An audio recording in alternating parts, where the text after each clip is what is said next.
Okay, you all have heard me through the years. If you've been listening about neuroscience, you've been listening about patterns, and the title hit by a two by four might have caught you by surprise, but we're all not immune to this. And I was hit over the head with a two by four, reminding myself of some patterns and needing to get out of those. The beautiful thing is I recognized it sooner than I would have in the past, but it's a work in progress. So listen in as we dive into my own personal story with neuroscience and patterns.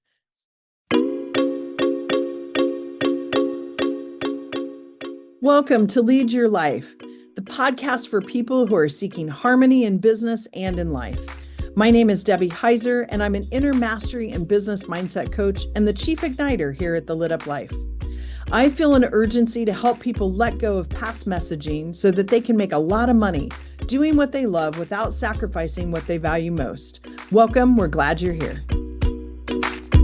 Straight from the corners of my mind is where I find my sanity. It's a place, another land, another time. Hello, and welcome to another episode of Lead Your Life with Debbie Heiser. For those of you that don't know me, my name is Debbie Heiser, and I help entrepreneurs actually get out of their way. I help them uncover messages, things that are stopping them from stepping fully into a lit up life. And I do have a belief that life is too short to not be lit up and enjoying what you're doing. And at the same time, once I help people get to that point, then it's a lot easier for them to make a lot of money. So I also help entrepreneurs make a lot of money doing what they love to do without sacrificing what's important to them. So today, I almost a little bit of a confessional, I guess, but I wanted to come on, talk a little bit about some key learnings I've had through the month of May, April, like mid-April to mid-June. So an 8-week time frame where I kind of got hit by a two by four. And I've had that happen before in my life. I remember years ago when I was 40, I'm not going to tell you how old I am now, but it was a little while ago that I was I was worn out and I was tired working in corporate, also volunteering part-time as a youth pastor for high school and post-high school youth. And at that time, I was like, I just need some rest. And sure enough, the first run of the season, when we came to visit in North Idaho, I shattered my tibia. So that to me was a two by four, and I got what I asked for. I got some quiet time and some rest, and was on crutches for 32 weeks and 2 surgeries. So I'm not manifesting that again, that's for sure. However, I'm very grateful for some things that have recently taken place to remind me, when you think about neuroscience, we think about the brain, and I'm going to just give you a high level piece with the brain. And for those of you that aren't driving or doing other things, if you took a piece of paper and you drew a circle, and you cut that circle in half, meaning drew a line horizontally through the circle, that's going to represent our brain. And when you look at the top part of the brain, that is our conscious mind. That's where we can accept messages, excuse me, we can deflect messages, and then we can also create and innovate.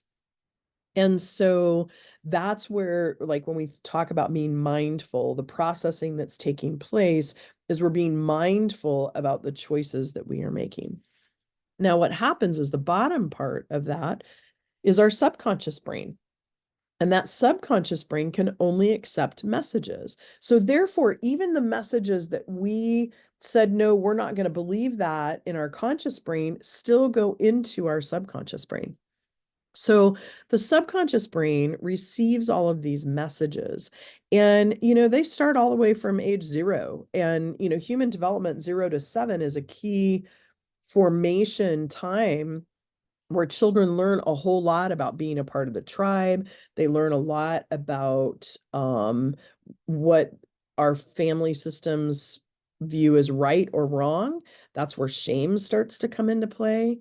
And so if you're a parent of young children, just be conscious if you are doing or saying something that's shaming them, um, or giving them messages. I mentioned to my son, and I don't get in the middle of their parenting, but when he did tell me this, I just offered up a different view.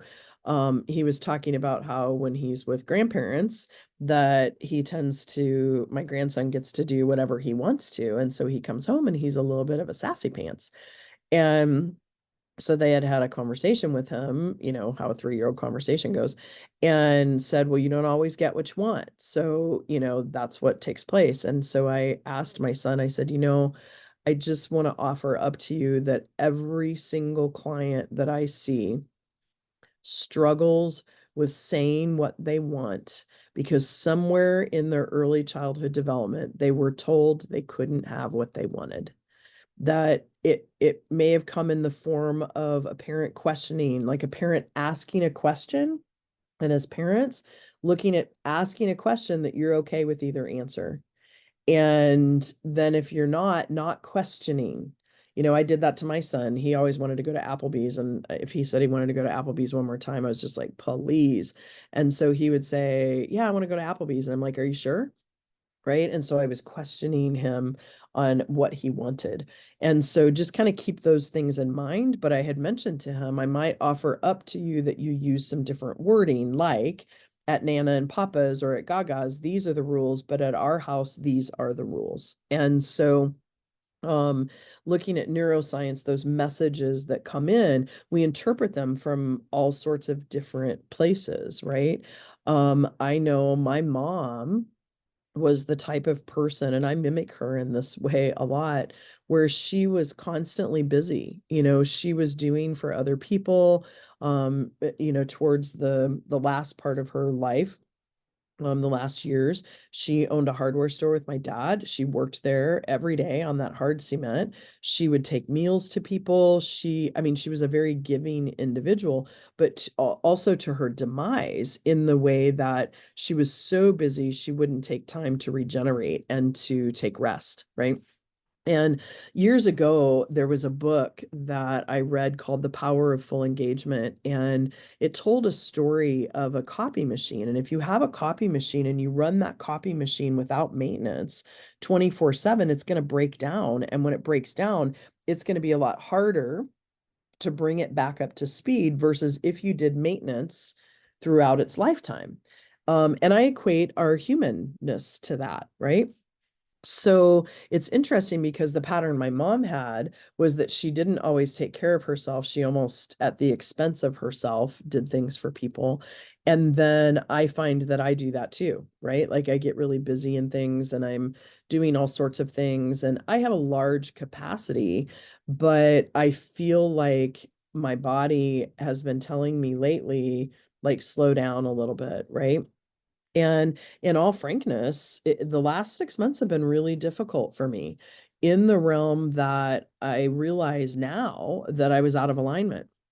And so I'll get to that here in a minute. But so this idea for me of staying busy and getting value, feeling valued from being busy. And in some ways too, let's face it, and sometimes me, I shoot straight here. We all gain something from behaviors that we are trying to change that we potentially struggle changing. And in this case, I was gaining some attention because people are like, oh my gosh, how do you do it all? Right.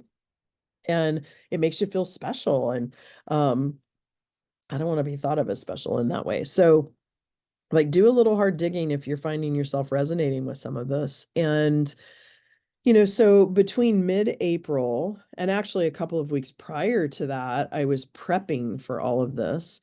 So I run women's masterminds. If you're interested, feel free to holler at me, but they run a year long and we kick them off with a retreat in a really cool location. But there's a lot of prep work that goes into those retreats. Now, there's 2 retreats a year. So in April, the group that started in 2023 had their second retreat in Costa Rica. We stayed at an Airbnb. It was beautiful. And again, there was a lot of prep work that went into that. And not only prep work of logistics, but prep work of my own energy, prep work of content, that I'm teaching them and coaching them through. And so had gotten prepared for that one. Also, at the same time, needed to be prepared logistically and content wise to kick off the second mastermind in the Dominican Republic. So I flew to Costa Rica, beautiful again, location. We heard some monkeys, didn't see sloths because we weren't in that part of Costa Rica. And then I flew to the Dominican Republic, and kicked off that second mastermind. Again, beautiful location. I went in a couple of days early to kind of just relax. And actually, I had a full day and then Thursday, most of the day. And then we started Thursday and went through Sunday. I left Monday morning, came back. I was home for about a day and a half. And then my coach had a workshop in Spokane, Washington, that she had asked a small group of us that are in a group with her to help with. So I went into that retreat and with both hats on as a participant and as someone that was helping. And then I came home and I had a week where I felt pretty good. I was tired, energetically tired, and I was also tired physically. And later in reflection, I realized part of why I felt more exhaustion than I ever had, because doing these retreats, I typically get really energized. And I was energized, but I felt this level of like bone weary exhaustion. And that's just not my typical MO. And I kind of just brushed it off and thought, oh, I'm just tired, postmenopause, all this stuff, right, that we hear all the time. So I get back and I'm pretty tired. And but I was able to kind of catch up. And then I got hit and I was in bed for 4 days. I did not have COVID, but I had a really bad cold. And like to the point where my body ached, just I didn't feel good. And I don't get sick. Like I hadn't been sick in years, like I might have had a small little cough or something, but not anything that put me in bed.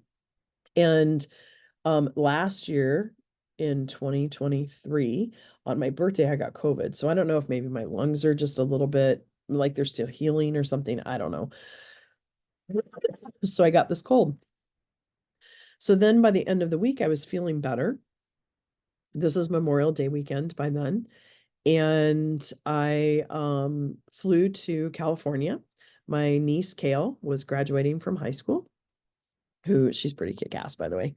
And helped set up tables and chairs and did work. And I wasn't feeling energetically 100%. Again, the energy wasn't necessarily from the physical, but from things going on, the neuroscience going on in my head, right? And feeling, not realizing, but having this body feeling of being out of alignment. And I hadn't realized I hadn't put my finger on that yet. So I helped. My sister even said, "Are you okay? You're really quiet." And I'm like, "Yeah, I'm just, here to help and I'm here to follow and not lead, just want to be of service and just kind of roll with the flow." And so I have quite a few friends actually that live in Los Angeles that a few of them we had talked about getting together, and I just said, "You know what? This isn't the trip for that. I'll come back and we can maybe get together, but this one I just want to be available and I don't know the schedule." So it was relaxing, but yet it was very tiring too. We did a lot of work. And I came home and went to work Monday. Tuesday afternoon, I started to feel terrible. And I was in bed until Friday night and I was running fevers. This was different. This felt more like the flu. And you can still hear some of it. And I cough a little bit. Still, I've got some congestion in my lungs.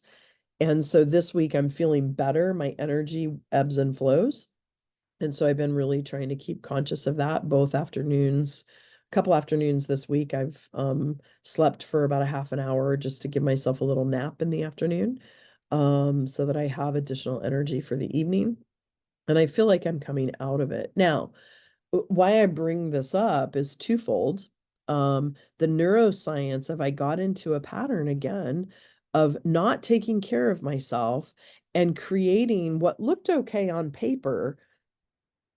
But when I looked at the energy expenditure and the energy input, it's the copy machine. I was running that copy machine 24/7 and not allowing for maintenance. And it had been a long time since I had put myself in that type of situation. And I always say, oh, isn't that interesting how that appears again? I went through some judgment. My coach called me out on it. Um, however, I now am looking at this with gratitude because I really feel like the first sickness actually came also after I did a session with my business coach and decided to shift my business model, realizing where the lack of alignment was happening and feeling much more aligned with that, feeling much more in my heart space, much more relational than I have been in a long time. And I'll share a little bit more about that sometime on another podcast. But the neuroscience of looking then at my brain, starting to feel really like not even wanting to socialize with people, which is so not me. I am so extroverted and gain energy from being around people, but I was finding, like things that typically filled my bucket would just bring me to neutral, right? I felt so depleted. My vase was so empty that just things that normally fill me up were just bringing me to neutral. And then it would go back down a little bit versus continuing to fill. So practicing this gratefulness around everything, because I'm a firm believer that everything, you can look at the fact that everything in life is a miracle or it's not. And I choose to look at everything as a miracle. And what's interesting is I found myself becoming more critical. I found myself going into this, things aren't miracles, getting into that mindset that I had worked really hard over the last few years to get myself out of. Not that we don't all dip into different things, but I found myself kind of going down a dark path. And I'm like, what is happening here? Another piece, realizing that I had also, it's what I call the slow fade. Like I allowed the slow fade of taking care of myself physically. I let a slow fade happen of not investing in my spiritual life as much as I had in the past, not expending as much energy in relationships, which relationships are one of my core key values. That's where the disalignment came. So looking at all of that, getting back into alignment then allowed for this release to happen, which was kind of in the sickness, like it's getting out of my body. So I bring this up from a neuroscience perspective to say none of us are immune to it, but it's a matter of recognizing and understanding that our brain works that way and that it's just layers. We're going to continue to look at different things and those layers will continue to come up, right? So I'm back in that mode of creating spaciousness to allow for more time with relationship and connection. So if you're listening to this and we haven't connected in a while, reach out to me, and I'll be reaching out to others as well because I miss those connections. But with that, I just wanted to come on and be kind of real. I also realized, and I'll go ahead and talk a little bit about this on the business side of it. I had created this big, vivid vision that I wanted to create this large corporation that made a huge impact in the world. But it's so interesting how our brains work because I went back to what was familiar. I spent 20 plus years in corporate America. And then I had this moment where I was like, why would I want to create a corporation? I love leading vision. I don't necessarily love managing, but I love leading. But why would I want to create a corporation when I wanted out of corporate? And I had this idea that when I got this impact to happen, that instead of just putting a sign up on the outside of my door saying I'm closed when I decided to retire. I don't know when that'll happen, but because I love what I do. And but anyway, thinking, okay, I could sell it and then have this chunk of equity in the company that allowed for me to continue to lead the lifestyle that I like, along with my pensions and, 401ks and so on and so forth. And as I started to look at it and really crunch the numbers about where my profit margins were, where my energy margins were, and what I love to do, I thought, why am I going to try to create this big, huge mammoth thing when I can have a similar impact by adding more speaking to my life? So speaking at different events and getting to the basics of what I do best and what I love to do the most.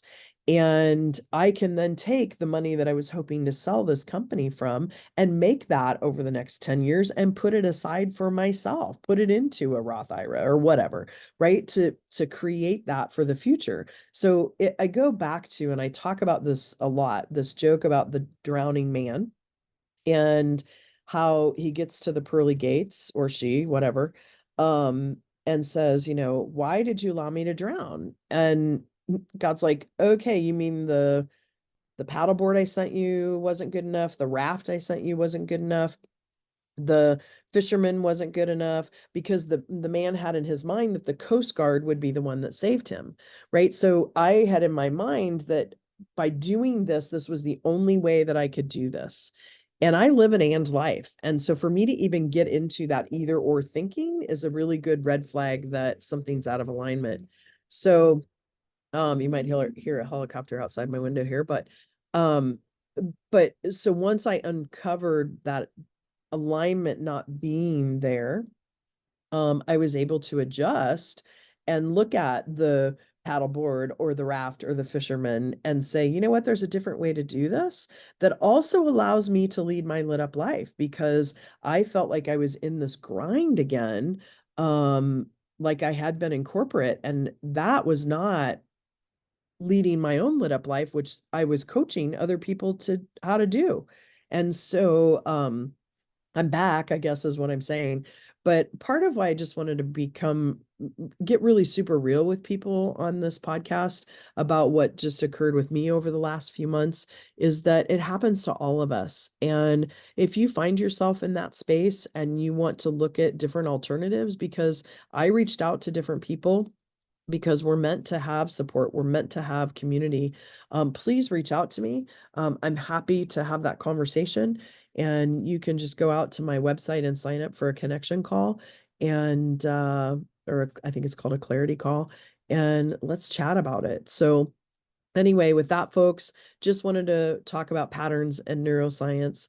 Have a fabulous week, and I'm so grateful for you for listening in, and we'll chat with you in a couple weeks. Thanks so much. That's a wrap for this conversation. I'm so glad you've joined us. Remember to subscribe to the podcast so you can catch all of our future episodes, and visit us at thelituplife.com for details on how you can become part of the Lit Up Life community. A quick shout out to my friend Jackie Wilson and her friends, the creators of our amazing theme music. Thanks so much for allowing us to share this perfect song with our listeners. Looking forward to having you listen in to our next episode.